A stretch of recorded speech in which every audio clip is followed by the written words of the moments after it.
두한량의 인간 세상 탐구, 그때그때 꽂히는 얘기하는 방송, 어쩌다 이렇게 됐지.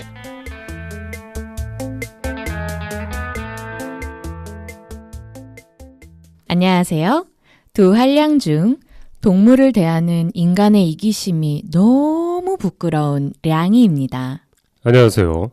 두한량 중 동물을 대하는 인간의 잔인함에 혀를 내두르는 감자입니다.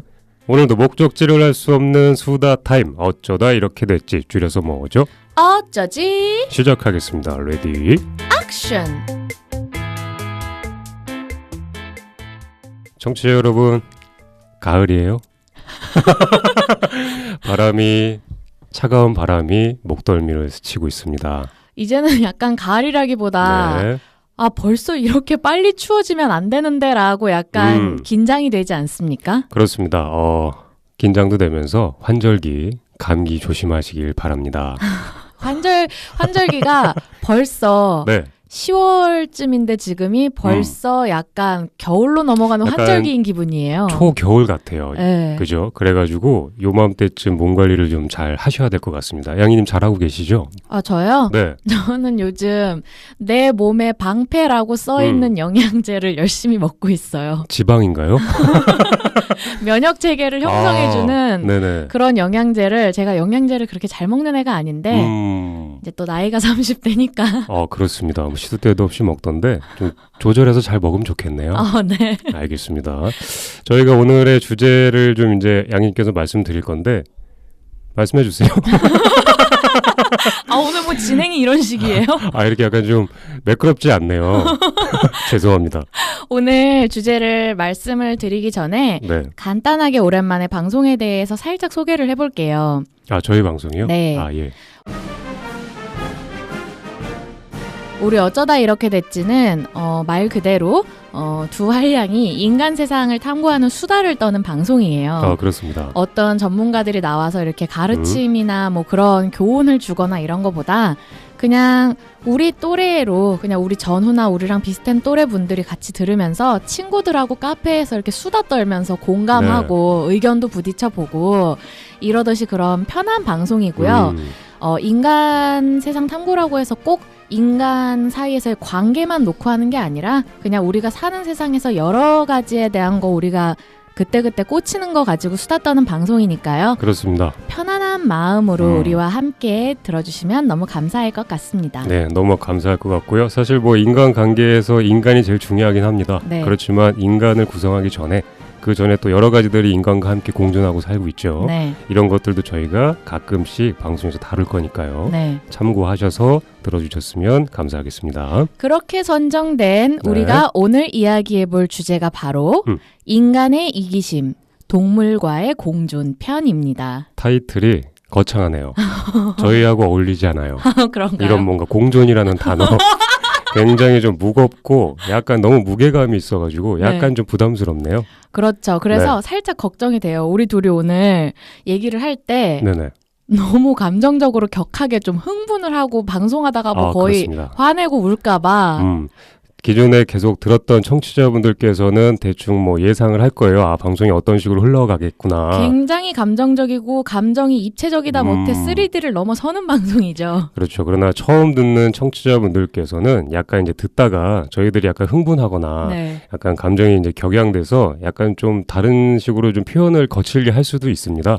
그 부분을 좀 감안하시고 들어주셨으면 감사하겠습니다. 네, 특히 오늘 방송 저희가 사전에 회의를 할 때 흥분하지 말자고 100번씩 얘기를 했지만 약속을 하고 스튜디오로 들어왔어요? 그렇지만 둘 다 예상은 잘 안 될 거라는 지금 추측을 하고 있기 때문에 그렇습니다. 왜냐하면 타이틀 보시면 아시겠지만 인간의 이기심이라는 단어가 들어가 있습니다. 저희가 둘 다 동물을 일단 굉장히 사랑하는 사람들이고 그리고 이런 동물과의 공존 문제에 대해서 저희는 조금 많이 관심을 가지고 이렇게 예민하게 받아들이는 사람들의 입장에서 여러분과 함께 할 수 있는 방송을 만든다는 점 좀 양해를 해주시면서 방송을 함께 들어주시길 바라면서 방송 들어갈게요. 네.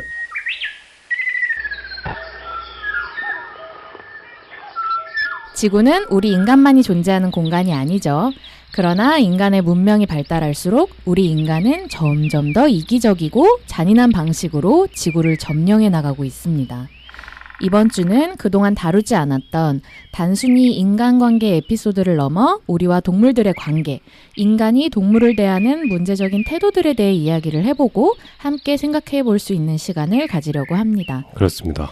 이게 주제가 굉장히 무거운 듯 느껴지는 주제긴 한데 아마 고정으로 들어주시는 청취자 여러분들은 아실 거예요. 네네. 주제가 제목이 무겁다고 해서 우리 방송도 같이 엄청 무겁지는 않을 거라는 거 얘네 캐릭터를 대충 파악하고 계실 거기 때문에 그렇습니다. 어떻게 얘기할 건지 대충 예상하실 거예요. 네. 그러니까 걱정 마시고 오늘도 역시 우리 어쩌지만의 스타일대로 아주 수다스럽게 풀어가 보도록 하겠습니다. 그렇습니다. 근데 한 가지 듣기 전에 이렇게 좀 뭔가 이렇게 제시를 하나 해드리면 사실 이 동물을 훼손하는 방법이나 이런 것들을 저희가 이제 방송에서 중간중간에 얘기를 할 거예요. 네. 근데 다소 좀 거친 단어들이나 문장들 훼손하는 과정에서 저희가 이제 언급을 하게 될 텐데요. 그 부분을 조금 더 참고하시고 들어주셨으면 감사하겠습니다. 네. 네, 그럼 본론으로 들어가 보죠. 네. 우리가 왜 이 주제를 이번 주에 하게 되었을까요?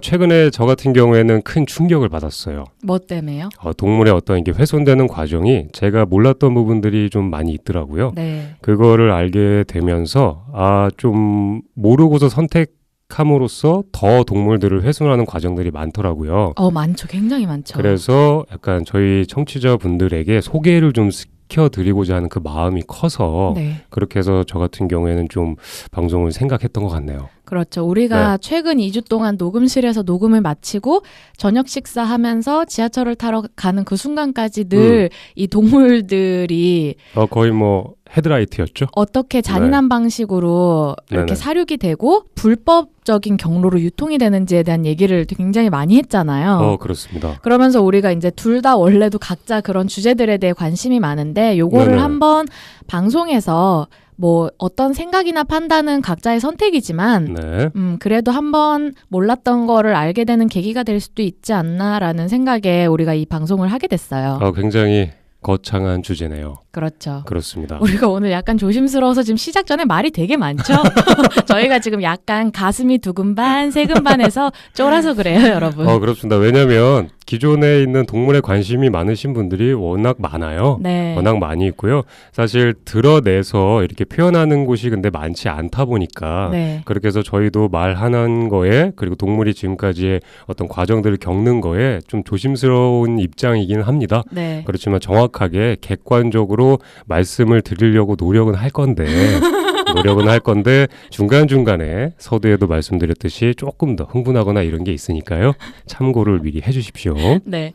우리가 그러면은 먼저 여러 가지 야생동물이나 이런 거에 대한 얘기도 하겠지만 그렇습니다. 일단 먼저 우리가 일상에서 좀 흔하게 만날 수 있는 유기묘, 일명 길고양이나 지금 가장 흔하게 만날 수 있는 아니면은 유기견을 대하는 그런 인간들의 좀 문제적인 태도와 또는 또 좋은 태도들은 어떤 게 있는지 얘기를 좀 해볼게요. 일단은 개체수가 특히나 고양이에 대한 관심이 불과 한 몇 년 전부터 늘기 시작했어요. 관심이 늘기 시작하면서 그리고 고양이의 개체수도 말 그대로 늘어났고 또 그에 관련돼서 새로운 단어들이 생겨났죠. 캣맘부터 시작해서 여러 가지 단어들이 생각났고요. 그리고 고양이를 키우시는 분들이 또 많이 늘어나기 시작했습니다. 늘어나기 시작했는데 약간 아직까지도 고양이는 어떤 기성세대 간에 약간 좀 유해 동물로 분류는 좀 돼 있어요. 어르신들은 그렇게 알고 있고 그렇지 않은 분들과의 그런 갈등 잦은 모습들을 저희가 약간 뉴스나 어떤 언론 매체에서 간혹 보기도 하고요. 감동적인 장면도 간혹 느끼고 있고요. 양이님께서 또 집에서 혹시 반려동물 키우고 계시나요? 저도 감자님처럼 저희 집은 고양이가 2마리죠. 2마리. 네, 한 마리는 이제 동생 지인 집에 새끼가 이제 태어나서 입양을 하게 됐고, 둘째는 이제 어떻게 그냥 냥줍이라고 하죠? 주웠나요? 네, 어디 개천가에 누가 다리 부러진 어린애를 아주 친절하게 박스랑 담요랑 사료봉투랑 물그릇까지 해서 내다 버리셨길래 냉큼 데려다가 키우고 있어요. 전형적으로 이제 어떻게 보면 그 나약한 어린 개체를 그냥 두고서 내가 가기가 너무 힘들었던 거죠. 저도 길고양이나 이렇게 길 강아지들 보면 굉장히 마음 아파하고 신경 쓰여 하는데 네네. 이게 확실히 그 동물과 인간 관계에도 인연이 있구나 싶은 게 아무리 예쁘게 생기고 아무리 안타까운 걸 봐도 제가 그렇게 항상 모든 상황에 나서진 않아요. 그렇게 하면 저는 일상생활 유지가 안 되죠, 경제적으로도. 아, 그렇죠. 근데 요 조그만 계집한테 홀렸던 것 같아요. 아, 그 순간이 좀 있는 것 같긴 해요. 그냥 제가 걔를 친구랑 거기 이라는 어떤 개천가에서 네네. 만나서 애를 안고 근처에 24시간 병원으로 뛰어가고 아빠한테 도와달라고 전화를 하기까지 걸린 시간이 굉장히 짧은 시간 안에 모든 게 이루어졌기 때문에 어떻게 보면 양님이 발견하기 전에 다른 사람들도 그 고양이를 발견했을 수도 있잖아요. 왜냐하면 네. 친구가 먼저 거기를 가서 걔를 발견을 했어요. 근데 사람들이 다 보고 그냥 지나가는 사람도 있고 안타까워하는 사람도 있는데 누구도 그 아이한테 그 당시에는 손을 내밀고 있진 않았어요. 사실 그렇게 박스 안에 고양이도 들어있고 사료도 있고 물도 있고 다 해놓은 상태라고 해서 이렇게 선뜻 집으로 데려가는 그 여건 자체가 굉장히 어렵잖아요. 이렇게 네, 한순간에 이제 내가 책임을 져야 되는 이제 보호자의 입장으로 바뀌는 그 순간이기 때문에 맞아요. 그 순간에 약간 결정을 내리는 거에 있어서 좀 약간 힘든 것 같아요. 이게 이제 뭐 부모님과의 관계나 이런 걸 생각을 하면 제가 그냥 좀 철이 없고 이기적으로 행동하는 걸 수도 있는데 저는 그럴 그냥 수도 있어요. 그 아이의 생명만을 보면 나 말고 다른 사람이 도와줄 수도 있잖아 라는 거 이전에 네네. 누구라도 먼저 도와줘야 그 아이가 다치거나 그런 가능성을 축소시켜준다는 생각에 저는 조금 더 가깝기 때문에 물론 제가 여건이 너무 안 되는 상황이 아니었기 때문에 가능한 그렇죠. 거고요. 네, 그렇죠. 그리고 또 뭐 집안 자체에서도 동물들을 좀 많이 반기는 입장이다 보면 특히 저희 아빠가 네네. 계셨기 때문에 가능하지 않았나. 아버지께서 약간 그 동물을 더 좋아하시죠. 네, 이 자리를 빌어서 많은 도움을 주신 우리 동물병원 원장님과 그리고 부모님과 그리고 시민단체 카라라는 동물보호단체에서 저희 네. 아이 수술비 170만 원 중에 30% 정도를 세상에. 지원을 해주셨어요. 좋네요. 이 모든 분들께 진심으로 감사의 인사드립니다. 정말 감사드립니다. 네. 이렇게 좋은 단체가 많이 있는데 근데 반대로 이렇게 좋은 단체도 있고 이렇게 유기묘나 유기견을 이렇게 좋아하는 시각이 있긴 한데 그 반대 입장도 좀 있잖아요. 아직까지. 많죠. 저 지금도 자기 전에 항상 방송에서 가끔 말씀드리지만 저는 유튜브로 네네. 동물 관련 영상만 한 1시간 반을 보다가 자요. 아, 예. 보면 김한선 씨가 입양한 둘째 고양이도 아마 길에서 누가 그 아이 뒷다리를 다치게 해서 그걸 데려다 입양하셨나 그게 김한선 씨 얘기였나 정확히 기억 안 나는데 네네네. 그런 식으로 그냥 우리가 요즘 그런 말 많이 쓰잖아요. 혐오. 그런 마음으로 인해서 새끼 고양이를 배를 걷어차거나 위에서 내리 찍어서 애가 신경이 마비가 온다던가 그렇죠. 아니면 그냥 길고양이나 이런 애들이 음식물 쓰레기를 훼손을 하는 거는 걔네 입장에선 생존을 위한 거잖아요. 그렇죠. 근데 그 음식물 쓰레기를 훼손한 걔네는 생존을 위해 먹는 건데 그거를 그렇게 안 되게 할 방법을 찾아야지 걔네를 후두려 패는 거는 전 옳지 않다고 생각하거든요. 그렇죠. 관리하시는 분들이 있죠. 네. 그리고 쓰레기를 내다 버리는 분들도 있습니다. 네. 근데 어느 순간에 고양이나 이제 강아지가 와서 그것들을 훼손하게 되면 일단 1차적으로 드는 생각은 원인 제공자죠. 그렇죠. 원인 제공자를 제거하면 이런 사태는 벌어지지 않을 거야. 이렇게 해서 약간 길에 돌아다니는 동물들을 쉽게 생각해서 그 학대를 하고 뭐 동물 농장이라는 이런 채널에 약간 좀 그런 분들이 나와서 좀 문제되는 그런 것들도 많이 소개됐고요. 저 같은 경우에도 집에 그 고양이가 하나 있어요. 네. 고양이가 하나 있는데 정확한 나이를 이제 추정하기는 좀 어렵습니다. 네. 병원에 그때 데리고 갔을 때 처음에 새끼 때부터 키운 게 아니기 때문에 감사님도 양주파셨죠? 예, 그렇습니다. 제가 주운 건지 그게 달라붙었는지는 잘 모르겠어요. 정확하게 좀 저도 짚고 넘어가야 되는 상황이기는 해요. 저도 좀 궁금하거든요. 근데 걔가 붙은 것 같아요. 그게 좀 신기해요. 어떻게 붙었는지. 붙었다는 단어는 옳지 않아요. 고양이한테 관심 많으신 분들은 알겠지만 네네. 냥주비라고 하는 그 길고양이를 주워다 키우는 네네. 그거를 인간이 자기가 선택했다고 착각하는데 고양이의 부름에 의해 선택된 거라는 얘기들을 많이 하세요. 맞습니다. 제가 가장 마음이 크게 동요되고 흔들렸던 그 순간이 언제냐면 오래전에 다니던 회사에서 회사에서 저 혼자 쉬는 공간이 있었어요. 네. 숨어서 쉬는 공간이 있었는데 네. 저만의 공간이었습니다. 네. 그곳에 어느 날부터 네. 까만색의 그 턱시도 고양이가 네. 그냥 어느 순간 왔어요. 네. 마침내 제가 주머니에 뭐가 있었냐면 그때 이제 어머니랑 같이 살 때인데 네. 주머니에 제가 그 먹을 게 전이 있었어요. 부침개. 부침개를 주머니에 넣고 계세요? 왜냐면 주머니에 넣고 다니다가 혼자 먹어야지. 그렇게 해서 전을 딱 꺼냈는데 전이 냄새가 많이 나잖아요. 기름 냄새 이런 그렇죠. 게. 아무래도 그 냄새를 맡고 왔나 봐요. 맡고 와서 막 야옹야옹 거리면서 발밑에 그 고양이 특유의 친밀성 아시죠? 아주 교태를 부리는. 기가 막힙니다. 거의 뱀처럼 네. 제 신발을 훑고 지나가는 그 볼이 있어요. 얼굴이 거의 뱀처럼 고양이 키우신 분들 공감할 겁니다. 안 녹을 수가 없어요. 그런 걸 보면 저의 모든 전을 다 줬어요. 그 순간부터 그곳에 가면 그 아이를 만날 수 있었습니다. 뭐 거기까지는 괜찮잖아요. 네. 뭐 그냥 길고양이 만나서 음식 주고 뭐 이 정도 과정들 맞아요. 다들 겪는 거니까요. 사건의 발달은 이랬어요. 그 안에 저만 쉬는 게 아니었어요. 그러니까 다른 분들도 많이 있고 그렇죠. 어르신들도 많이 있었는데 이제 어르신들이 이제 그 고양이를 보고 약간 좀 학대 비슷한 걸 했어요. 막 그런 이제 언짢은 대화들을 막 했어요. 수염 다 뽑아버려 저거 막 이런 대화들. 진짜요? 그러면서 예. 와. 그런 이제 좀 어르신들은 요물처럼 이제 생각해요. 그러면서 이게 목 뒤에 고양이가 이제 어미가 이렇게 고양이 새끼 목 물 때 이렇게 목 뒤를 물고 옮기잖아요.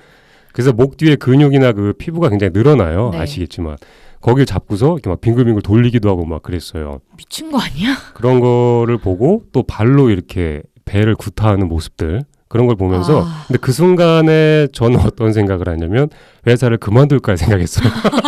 그런 사람들하고 같은 공간에 못 있겠죠. 불편한 거예요. 근데 어쨌든 생계를 위해서 꼭 참고 다니다가 뭐 그럴 수 있죠. 그럴 수 있는데 진짜 사건의 발달은 비 오는 날이었어요. 비가 주룩주룩 내리고 있었습니다.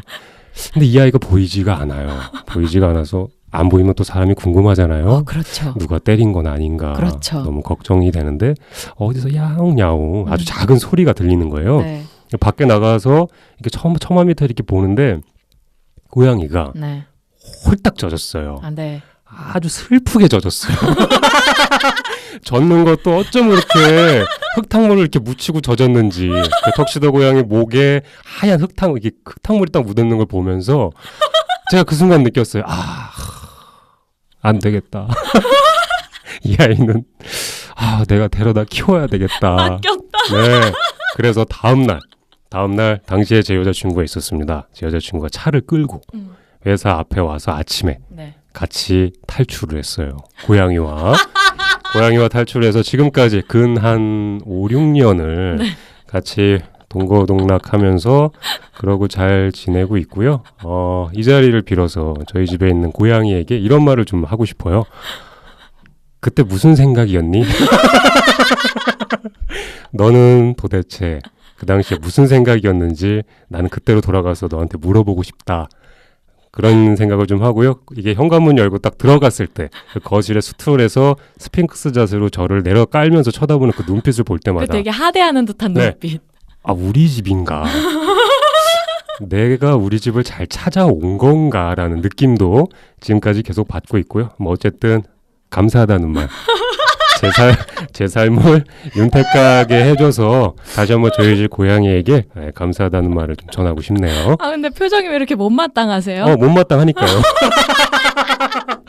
지금도 순간순간 머릿속에 떠오르는데 저는 약간 그런 거 있어요. 고양이들 낮잠 많이 자지 않습니까? 네. 이렇게 낮잠 잘 때 굉장히 세상에 공기가 멈춰 있는 것처럼 자요. 맞아요. 엄청 편하고 느긋하고 늘어지게 자요. 그게 너무 얄미워요. 아니 그러면 사랑스러워야죠. 아니요. 걔는 얄미워요. 저희 집에 있는 애는 걔는 진짜 죄송합니다. 저희 그 개인적인 동물 얘기를 너무 많이 했네요. 어쨌든 길고양이에서 출발한 거고 우리가 길고양이를 집에 데려와서 키우게 된 거니까요. 네, 그렇습니다. 어떻게 보면 길고양이들은 마음 약한 사람들을 구별할 수 있는 눈을 가지고 있다. 좀 달라요. 네, 그럴 수도 있을 것 같아요. 저 사람을 따라가면 저 사람한테 내가 기대면 살 수 있는 방법을 고양이들은 알고 있는 것 같아요. 빠르죠, 그 캐치가. 네, 그렇기 때문에 고양이에게 여러분 함부로 하시면 큰일 납니다. 진짜 천벌 받아요. 그런 눈치를 가진 아이한테 함부로 했다가 약간 이런 어떤 동화 같은 거 있지 않나요? 고양이한테 막 뭐라고 했는데 뭐 자기 집에 죽은 쥐를 비계 밑에 놓고 갔다드나 뭐 이런 거. 아 그래요? 몰라요. 네, 저도 잘 기억은 안 나는데. 지금 지어낸 거 아니죠? 약간 제가 어디서 들었어요. 고양이의 복수 뭐 이런 것처럼 들었는데 다 그렇다는 건 아니고요. 그러니까 이런 게 근데 이렇게 우리처럼 동물을 좋아하는 사람들이 들으면 그냥 넘기는데 왜 뭐 고양이 특유의 우리나라에서만 그 안 좋게 보는 어떤 시각들이나 이런 게 있죠. 약간 곡해가 돼서 또 더 오래된 세대의 어른들은 고양이를 특히 개보다 더 함부로 대하는 경우도 많고 그렇죠. 이런 거에 대해서 굉장히 좀 조심을 해야 될 부분이 있는 것 같아요. 그렇습니다. 실제로 뭐 아파트 단지 안에서 새끼 고양이들이 발견되었을 때 그 단지의 이제 주민들이 이게 좀 도와주시는 분들도 있는데 심지어 이제 잔인하게 좀 훼손하는 그런 경우들도 진짜. 뉴스에도 나왔죠. 간혹 가다가 이제 보이게 돼요. 왜냐하면 이제 사실 좀 시끄럽고 우는 게 주변을 돌아다니면서 약간 환경 같은 것들을 좀 어지럽히기는 합니다. 사실 그리고 뭐 갑자기 차도로 뛰어든다거나 이럴 때 사고를 유발하기도 하고 막 이러는데요. 그렇기 때문에 그런 것들을 미연에 방지하기 위해서 사실 사료를 주는 곳을 정해서 그렇게 활동을 하시는 분들이 생겨난 거죠. 그게 제가 최근에 좋은 소식을 접한 게 네네. 길고양이 급식소라고 왜 정부에서 운영하는 그런 것들 있잖아요. 공공기관에서 있죠. 하는 게 그게 점점 조금씩 늘어나고 있대요. 정말 좋은 것 같아요. 그렇게 되면 고양이들이 다른 곳으로 널리 활동 영역을 가지지 않고 한 군데 모여서 그렇게 먹이를 해결을 하고 그리고 그곳에서 자체적으로 또 중성화 수술을 시켜준다고 하더라고요. 그렇게 해서 개체수를 조금 더 늘지 않게 보호도 해주고 그러니까 바뀌고 있는 과도기인 것 같아요. 지금이 딱 바뀌고 있으니까요. 혹시나 방송을 들으시면서 나는 좀 뭐 그런 것까지 신경 안 쓰고 그냥 좀 돌아다니는 게 좀 불편했던 분들이 있을 수 있습니다. 그냥 개나 고양이가 이렇게 길에 약간 더럽게 하고 이렇게 돌아다니는 게 불편하다면 지금은 조금씩 그런 게 바뀌고 있는 거니까 너그럽게 봐주시면은 좋겠네요. 맞아요. 이게 우리 방송을 들으시는 청취자분들께서는 그렇게 함부로 동물을 학대하고 이런 분들은 없을 거라고 생각을 해요. 그렇죠. 근데 확실히 그렇게 뉴스에 이슈가 되거나 아니면 중간중간에 보는 눈이 없는 상황에 그렇게 길 강아지나 고양이를 막 그 함부로 학대해갖고 왜 119에서 막 목에 철사 채워진 애들 막 구출하고 뭐 어디 다리가 어떻게 되거나 이거는 정말 하면 안 되는 행동이고 혹시 그런 행동을 목격을 하시면 조금 상황 자체가 위험하긴 해도 우리가 좀 다 같이 나서서 그런 상황을 막을 수 있게 좀 도와야 되지 않나. 그렇습니다. 그 가장 최근에 저희 어머니 때 그 정자에 어떤 남자분께서 좀 나이가 지긋하신 어르신이었어요. 근데 옆에 마르티즈인가요? 조그만 흰 강아지 를 이제 목줄을 매서 이제 키우고 계시는 거죠. 그 이제 근데 정자에서 일어나시면서 강아지를 같이 데리고 일어나는데 목에 걸린 줄을 쭉 잡아당겨서 강아지를 대롱대롱 이렇게 대롱대롱한 상태에서 옮겨서 땅에 놓는 거예요. 미친 거 아니야, 진짜? 그 순간을 딱 그 목격을 하는 순간 동물을 키우시기는 키우시는 건데 방법을 되게 다르게 해석하시는 분들이 있는 것 같아요. 특히나 어르신들 같은 경우에 내가 외롭고 내가 힘들고 그런 과정에서 자녀들이 강아지라도 좀 키우시면서 좀 안정이 되셔라 해서 이게 동물을 이제 선물을 주기도 하고 어디서 데리고 오기도 하시는데 일단 기본적인 베이스가 동물 자체는 사람과 공존하기가 어렵다라는 게 일단 기본적으로 많이 깔려있는 인식 자체가 아직까지 있잖아요.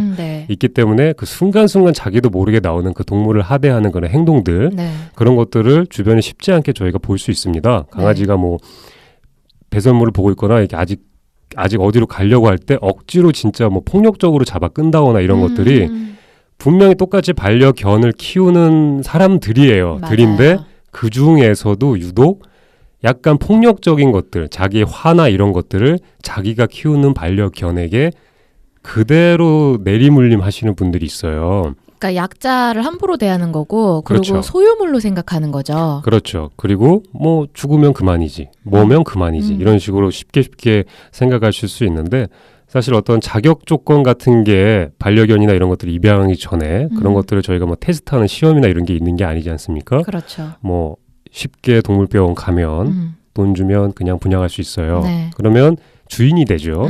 그럼 나중에 그런 사건이 발견됐을 때 주인한테 오로지 약간 주도권이 있기 때문에 이걸 뭐라고 하기 참 어려워요. 맞아요. 어렵기 때문에 곰곰이 생각을 해보면 약간 동물을 키우기 전에 어떤 절차 같은 것도 우리나라에서는 아직 좀 부족하죠. 근데 이런 절차나 이런 것들이 좀 강화되면 좋겠다라는 시작부터 아예 좀 강화되어서 그런 요건을 가진 사람들이 동물을 키울 수 있게끔 맞아요. 이런 제도가 참 마련되면 좋겠다라는 생각을 좀 한번 해보네요. 맞아요. 네. 이 길고양이나 길강아지에 대해서 결국은 근원적인 뿌리를 생각해보면 지구는 인간만 사는 곳이 아니기 때문에 그렇죠. 다양한 동물이 공존할 수밖에 없어요. 네네. 근데 특히 길고양이나 길강아지 같은 경우에는 결국은 인간의 욕심으로 입양을 했다가 마음에 안 든다고 내다 버려서 생긴 개체가 훨씬 많고 맞아요. 그리고 그 아이들이 새끼를 낳고 이러다 보니까 점점 많아지는 거고 물론 의도하지 않았는데 잃어버리시는 분들도 있죠. 그렇습니다. 결국은 인간 때문에 이 개체가 이렇게 늘어나면서 이제 서로의 이해관계에서 문제가 생기는 건데 이 부분에 대해서 이제 생각을 해본 게 당연히 인격적으로 성숙한 사람이라면 내가 제가 싫다고 해서 그 아이한테 함부로 할 게 아니라 어디 구청 같은 데 민원을 넣어야겠죠. 그렇죠. 근데 이게 우리나라가 법이 아직 단단하지 않은 게 제가 어릴 때 유치원 때까지는 외국에서 생활을 했어요. 부모님 때문에. 네. 근데 그 당시에 제가 주택에 살 때 집에 맨날 그 주택이었는데 집 앞에 하수구에 매일 뱀이 들어있고 라쿤도 출연하고 그리고 뭐 저기 청설모 뭐 토끼 별의별 동물을 다 볼 수 있는 지역이었어요. 코끼리는요? 죄송합니다. 코끼리는 아니고요. 네. 근데 엄마 얘기를 들은 거라 저 정확하게는 모르는데 네. 미국이 그 야생동물 보호법이 굉장히 철저해서 네, 굉장히 우리나라 같으면 그 뱀 잡아다가 저기 건강원에 갔다가 고아 먹었겠죠.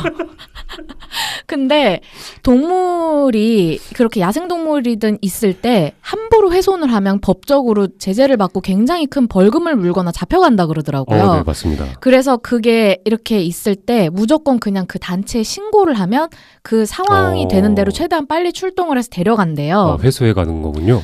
그래서 우리 집은 그렇게 뱀을 자주 회수를 해가셨었어요. 주기적으로. 희한하게 그 하수구에 그 철망돼 있는데 약간 서식지 느낌인가 봐요. 거기가 뱀의 약간 맞아요. 서식지. 되게 습하고 좀 자연이 이렇게 돼 있던 동네여갖고 그러니까 엄마가 정원에 빨래 넣는데 야생 너구리가 나타나고 되게 근데 그런 것들을 쉽게 구경할 수는 없는 건데 네. 좋네요. 근데 그냥 그런 시스템 자체가 일단 국가적으로 조금 마련이 제대로 돼야 될 것 같아요. 그리고 워낙 그 약간 미국 같은 곳은 그런 게 비일비재했잖아요. 그런 야생동물 자체들이 너무 많이 출현하고 삶에 그리고 영향력을 은근히 끼치기 때문에 법이라는 법이 이제 생겨난 건데 실제로 우리나라도 이제 점점 더 그렇게 돼 있죠. 만약에 이제 개발이 이제 되기 시작하면서 사실 멧돼지가 내려오고 뭐가 산에서 사슴이 내려오고 노루가 내려오고 막 하잖아요. 이런 상황에서 단순하게 드는 생각이 멧돼지를 죽여야 돼. 라는 생각이 들 수 있어요. 그래서 사냥꾼들이 가서 덫을 놓고 총을 쏴서 죽여면 개체수가 줄 거야. 라고 생각이 들 수 있는데 사실 이런 방법은 가장 1차적인 생각일 수밖에 없는 것 같아요. 맞아요. 가장 1차적인 생각밖에 없고 뭐 외국에서 이런 사례를 들은 적도 있는 것 같아요. 심지어 산에다가 걔네들이 먹을 수 있는 농작물을 재배를 하는 거죠. 안 내려오게.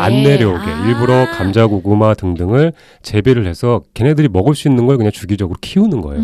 그래서 거기에서 다 그냥 걔네들이 먹고 그냥 그렇게 할 수 있게. 괜찮다. 어차피 그렇게 하면 굉장히 비싼 작물 키우고 이럴 거 아니니까. 네, 뭐 씨를 뿌리고 하면 되는데 근데 이제 약간 그 정도의 여유나 이런 마음가짐 상태가 다르죠. 다른 것 같아요. 내가 나한테 아무 이득도 없는 저 동물을 위해서 쟤네들을 보호한다는 그 명분 안에 내가 그렇게 한다는 것 자체가 조금 더 아직은 그런 생각들이 좀 부족하지 않나라는 생각을 한번 해보고요. 저희가 약간 유기묘, 유기견에 대해서 이제 약간 얘기를 했는데 강아지, 고양이 말고도 사실 저희가 이제 중점으로 다룰 동물들이 많이 있죠. 야생동물. 그렇습니다. 아주 드넓은 초원을 뛰어다니는 아주 자유롭게 뛰어다니는 동물들이 있습니다. 네. 그런 동물들에 대해서 그런 동물들이 어떻게 훼손이 되고 어떻게 사람들한테 이용을 당하는지를 지금부터 이제 하나하나씩 소개를 한번 시켜드리겠습니다. 네. 먼저 동물원이나 네. 아쿠아리움 그리고 동물쇼에 대해서 좀 먼저 얘기를 해보면 좋을 것 같아요. 서로 어떻게 생각하는지. 네, 좋네요. 네. 이게 동물원이나 아쿠아리움, 동물쇼를 사실 굉장히 어느 나라에서나 친숙하게 많이 만날 수 있고 우리한테 굉장히 좋은 이미지로 박혀있는 그런 것들인데 네네. 이게 사실 저도 여기에 대한 깊은 생각을 한 거는 불과 한 3, 4년밖에 안 됐어요. 그리고 그거를 조금 알게 되면서 그 입장을 생각하게 되면서 제 스스로도 전 동물을 좋아하니까 동물원이나 아쿠아리움을 자주 가던 사람인데 왜냐면 이제 가면 만날 수가 있잖아요. 나는 아무 생각 없이 좋아서 한 행동이 저 아이들이 저렇게 힘들게 살아가는 거에 일조를 굉장히 하고 있었다는 거에 대해서 너무 충격을 받았거든요. 지금도 저희 어린이날만 되면 뭐 에버랜드 비롯해서 서울대공원 그리고 지방에 있는 동물원들까지 북적북적합니다. 네. 사실 아이들에게 이런 동물들을 평소에 보지 못한 동물들을 눈앞에서 바로 볼 수 있게 해주는 이런 환경을 제공해주는 거 맞아요. 정말 큰 경험이 아닐 수가 없어요. 네. 그렇기 때문에 아직까지도 이제 동물원이 유지가 되는 그 비결 중에 하나일 수가 있는데요. 사실 그 안에서 서식을 하고 있는 동물들이 어떤 스트레스를 받고 어떻게 어떤 절차를 거쳐서 그곳에 도착을 하는지 이런 과정들은 사실 노출된 게 많이 없죠. 많이 없고 사실 노출되려고 해도 그런 동물원을 사육하시는 어떤 사업장이나 이런 곳에서 그런 것들을 좀 막고 있어요. 맞아요. 네, 그렇기 때문에 모르는 게 좀 많아서 그런 부분을 좀 한번 얘기를 해보면 좋을 것 같네요. 왜냐하면 네. 사업가의 입장에서는 그 실태를 알면 소비가 거의 반타작이 날 거예요, 아마. 뭐 셔터 내려야죠. 그거를 아는데 그거를 알면서도 갈 수 있는 사람의 퍼센테이지는 아는 순간 생각보다 진짜 많이 확 줄 거라고 생각을 해요. 많이 줄 거예요. 내가 부모 입장에서 이 동물원에 있는 동물들이 어떤 식으로 여기에 도착을 했는지를 만약에 안다면 내 아이를 거기 굳이 데려가질 생각은 없을 것 같아요. 맞아요. 그렇기 때문에 약간 어떻게 보면 저희가 몰라서 많이 좀 행동을 하게 되죠. 네. 네. 이게 일단 동물원이나 아쿠아리움에 대해서만 먼저 저의 생각을 얘기를 해보면 네네.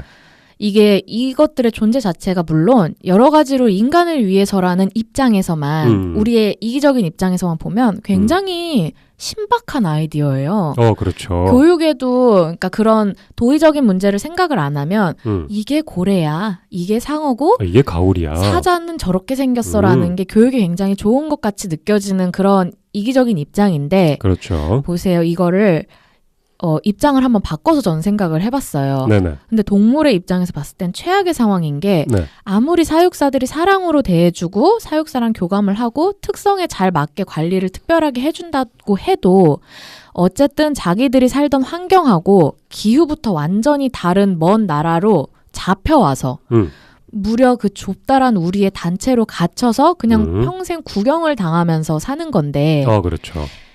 내가 그 상황이라고 생각을 해보면 량이님이 그런데 갇혀서 잘 상상은 안 되지만 이게 그냥 우리들이 어느 날 납치를 당한 거예요. 인신매매 업체에. 그렇습니다. 그래서 납치 당할 때 수면가스 취해갖고 납치를 당해서 마취가 깨보니까 모르는 나라 그냥 우리에 갇혀갖고 그냥 평생 구경당하면서 살아야 되는 거예요. 우리 엄마 아빠랑 떨어지고 내 친구랑 영문도 모른 채 떨어져갖고. 그렇죠. 너무 소름 끼치지 않아요? 환경에서 내가 원래 뛰어놀던 그런 환경에서 배제당하고 그리고 약간 또 한 가지 약간 제가 얘기를 드리면 사실 뭐 돌고래가 있지 않습니까? 돌고래가 약간 포획이 되기 전에 그 돌고래의 무리들을 전부 죽입니다. 그렇죠. 그 돌고래 한 마리, 이쁜 돌고래를 한 마리 잡기 위해서 수족관에서 나온 직원이 이제 이게 약간 이제 일본의 와카야마현 다이지라는 곳이 있어요. 그곳에 다이지 박물관이 있습니다. 저도 몰랐는데 돌고래 포획으로 가장 악명이 높은 지역이라고 해요. 그곳이. 그거 혹시 그 무슨 다큐에 나온 지역 아니에요? 네, 나왔어요. 그 핏빛 바다를 만드는. 그리고 실제로 그곳에서 이제 돌고래 보호하기 위한 단체들이 아예 그곳에서 상주를 하면서 지금까지도 관찰을 하고 있고요. 워낙 많은 돌고래들이 잡혀서 이제 수출이 되고 막 하니까 그곳에서 실제로 어떤 핑크색 돌고래가 2013년도인가 14년도에 발견이 됐대요. 네. 무리에서 이제 엄마 젖을 먹으면서 막 뛰어노는 핑크색 동물은 아시겠지만 약간 이제 색소 결핍증 같은 게 있는 동물이죠. 네. 근데 보면은 굉장히 이쁘잖아요. 그러니까 종 자체가 핑크 돌고래인 게 아니라 그렇죠. 그냥 회색 돌고래 무리에서 약간 그렇죠. 그런 변종이 태어난 거죠. 그게 약간 이제 알비노 동물이라 그래서 백호 같은 느낌이라고 보시면 돼요. 맞아요. 그렇죠. 멜라닌 색소가 없어서 그렇게 부족해서 나타나는 건데 건강한 동물은 아닌데 근데 보면은 핑크색 돌고래면 일단 이쁘지 않습니까? 냉정하게 말하면 게임에서 이쁘잖아요. 보면 레어템이죠. 레어템이에요. 그게 2013년도에 이 다이지 해안 근처에서 발견이 되었는데 한 1년 후에 있다가 포획 사냥꾼들이 이제 이 돌고래가 이제 낙점이 된 거죠. 찍혀서 이 돌고래를 잡기 위해서 약간 배에 꼬챙이 같은 걸 이렇게 갖고 다닌대요.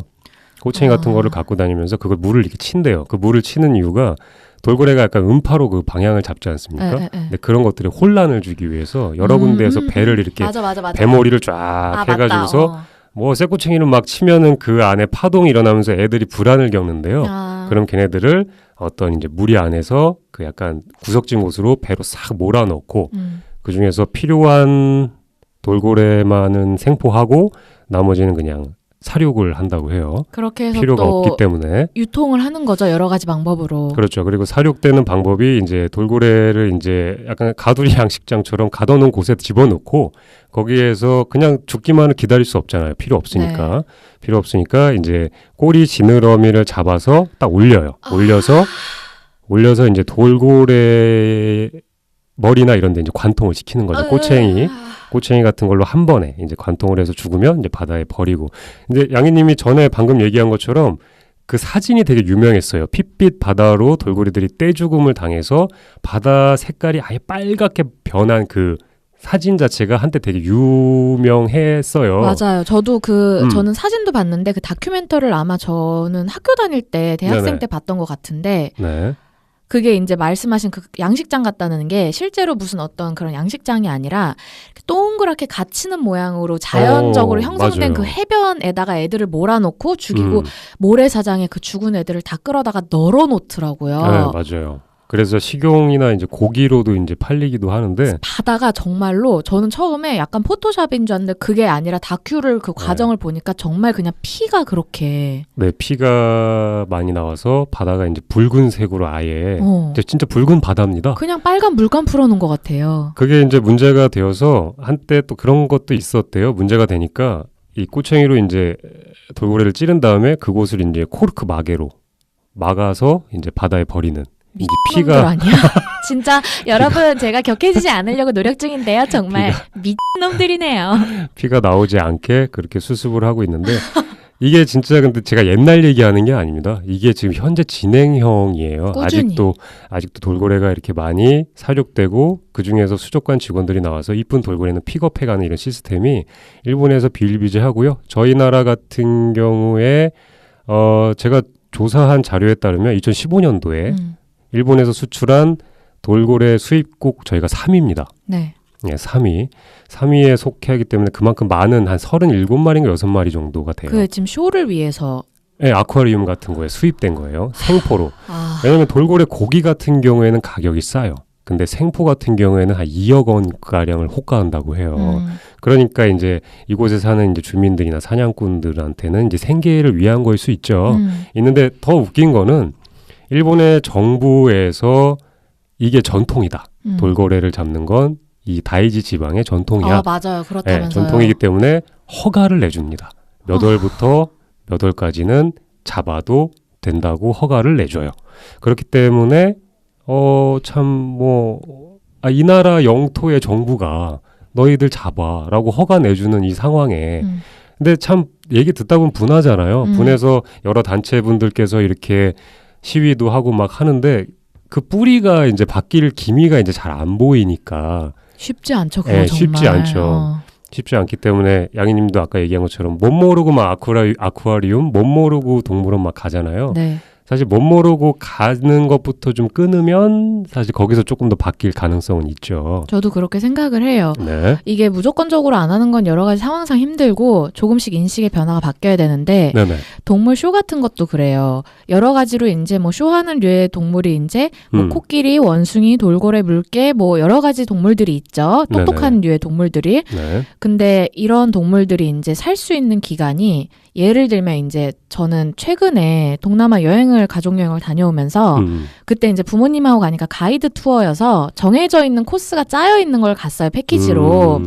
근데 그때 생뚱맞게 돌고래 쇼가 껴있는데 전 이미 거기서부터 불편한데 안 간다 그러면 조금 그러니까 저는 거기를 따라 들어갔어요. 네네.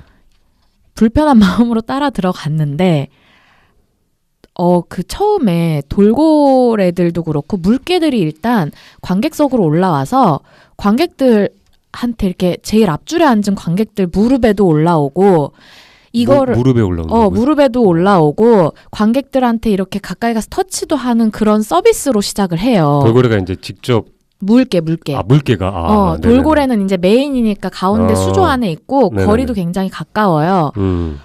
근데 가뜩이나 불편한데 어떡하지 하면서 이제 분위기 안 망치려고 앉아 있었어요. 네네. 근데 저도 우리 가이드님께서 또 너무 서비스 정신이 투철해서 앞자리를 해주신 거예요.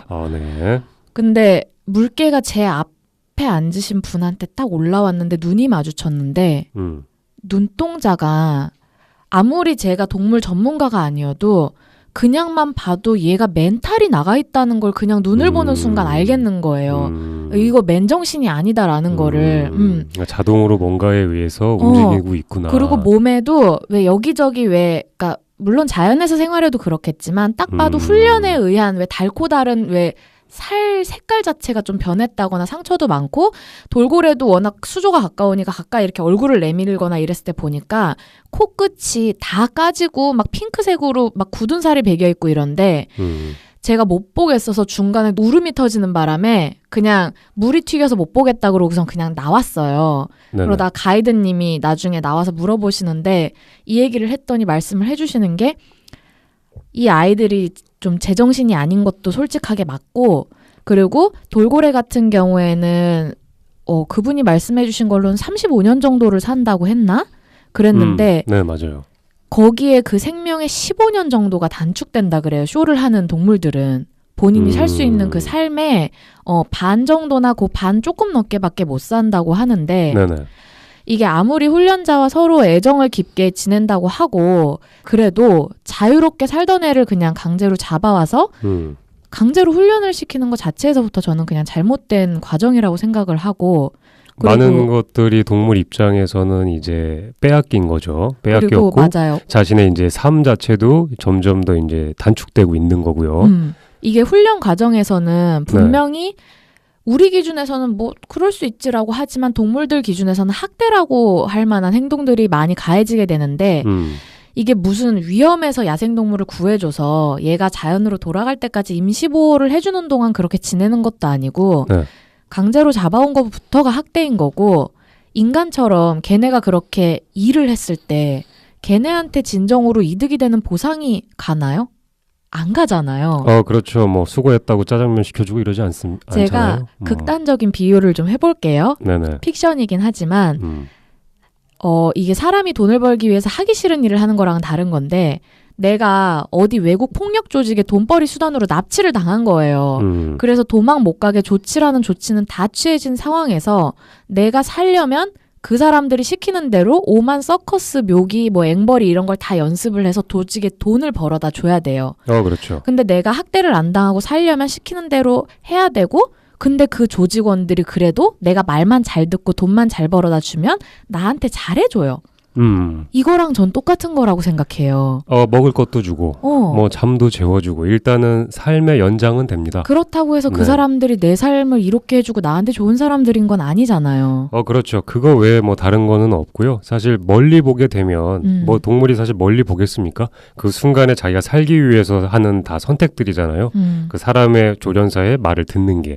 왜냐면 그걸 어길 시에는 먹이의 공급도 끊길 뿐더러 학대도 당해요. 여러 가지 잔인한 방법으로서 학대를 당하는데 그리고 학대도 그냥 당하는 게 아니라 돌고래 같은 경우에 사실 살아있는 먹이를 먹잖아요. 네. 먹이를 먹는데 동물원이나 아쿠아리움에 잡혀오면 죽은 고기를 먹는 훈련을 시킨대요. 왜냐하면 살아야 되니까. 그거 이제 근데 거부 반응이 없을 수가 없죠. 애들 모유 먹다가 분유로만 바꿔도 안 먹어요. 네, 죽은 거를 안 먹던 돌고래가 죽은 거를 먹는 훈련을 먼저 해야 돼요. 근데 그 돌고래가 만약에 거부를 하게 되면 사육사가 그 같은 무리에 있는 돌고래들도 동시에 굶긴대요. 그럼 지능이 높은 돌고래 같은 경우엔 얘 때문에 우리가 먹이를 못 먹으니까 그 새로운 돌고래를 공격을 한대요. 그런 식으로까지 발달이 된다고 해요. 진짜 잔인하다. 네, 그러니까 같이 굶기는 이런 시스템도 있고 그러니까 돌고래는 그 순간 그 환경에 뭐 돌고래뿐만 아니고 많은 동물들이 내가 적응을 하기 위해선 어쩔 수 없이 큰 고통을 감내하고서 따라야 되는 상황인 거죠. 이게 동물원이나 아쿠아리움이나 동물 쇼를 아이들이 특히 있으신 분들은 아예 한 번도 그 아이를 이런 사상 때문에 데리고 가지 마라 라고는 솔직히 말을 할 수가 없어요. 이게 네네. 우리가 소비를 안 해야 이런 단체들이 없어지는 거지만 내 자식의 주변 친구들 거기 다 갔다 와서 난 갔다 왔다고 하는데 내 애는 내 사상 때문에 엄마 애들은 다 갔다 왔는데 나만 못 갔어. 이것도 문제거든요, 사실.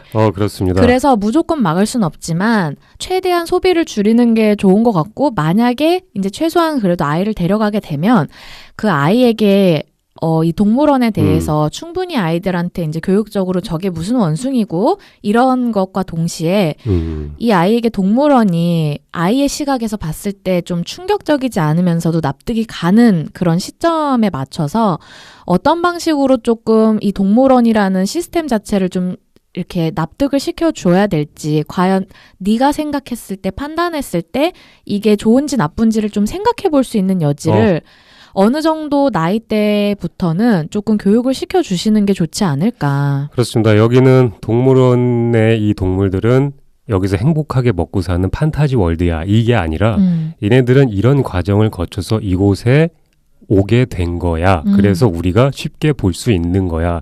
너의 느낌은 어때라고 해서 자녀들한테 사실 맡기면 되죠. 해답은. 맞아요. 이건 뭐 해답을 맡기는 순간 답은 정해져 있습니다. 답은 정해져 있기 때문에 근데 이 과정이 없이 이곳은 아름다운 동물들이 사는 별천지야. 환상의 섬이야. 환상의 나라야. 이곳에 가면 솜사탕도 먹을 수 있고 엄마가 돈가스도 사주고 떡볶이도 사주고 뭐 다 사줘요. 얼마나 좋습니까? 신기한 동물들도 막 구경할 수 있어요. 그렇지만 이렇게 그냥 가서 한번 놀고 오는 동물원으로 인식하는 것과 여기 있는 동물들이 어떤 과정을 거쳐서 이 자리에까지 오게 되어서 내 눈앞에 저렇게 갇혀 있는지를 알고서 보는 것과 그렇죠. 그렇게 해서 판단은 그 아이에게 맡기면은 조금씩 바뀌지 않을까라는 생각을 해보네요. 이거를 또 설명을 잘 해줘서 아이에게 현명하게 생각할 수 있는 길도 터주는데 아이가 그걸 알고 엄마 나는 앞으로 동물원을 간 횟수를 줄이거나 안 갈래. 돈 두고 두시는 겁니다. 그 에버랜드, 뭐 서울랜드 이런 랜드들 돈 얼마나 많이 듭니까? 일석이조네요. 가면 애들이 사달라는 거 다 사줘야 되고 땡깡 쓰고 날리고 피곤한데 길도 막히죠. 안 가도 되면 돈도 굳고 나도 안 피곤하고 서로 윈윈입니다. 그렇습니다. 한번 곰곰하게 생각해보면 좀 좋을 것 같네요. 네. 이 아이들이 크면 우리가 사는 이 세계를 형성하는 주인공이 결국은 지금의 우리처럼 되는 건데 어릴 때부터 조금 현명한 교육이 되면 결국은 그 아이들이 또 커서 미래에 만들어 나가는 세상은 조금 더 다르지 않을까라는 희망을 조금 가져봐요. 네, 맞습니다. 네. 저희가 약간 아쿠아리움하고 동물원에 대한 생각들을 이제 1부에서 얘기를 했고요. 저희가 2부에서는 이제 아까 얘기한 것처럼 야생동물에 관한 사례들을 좀 중점으로 얘기를 하고 다뤄보면 좀 좋을 것 같아요. 네.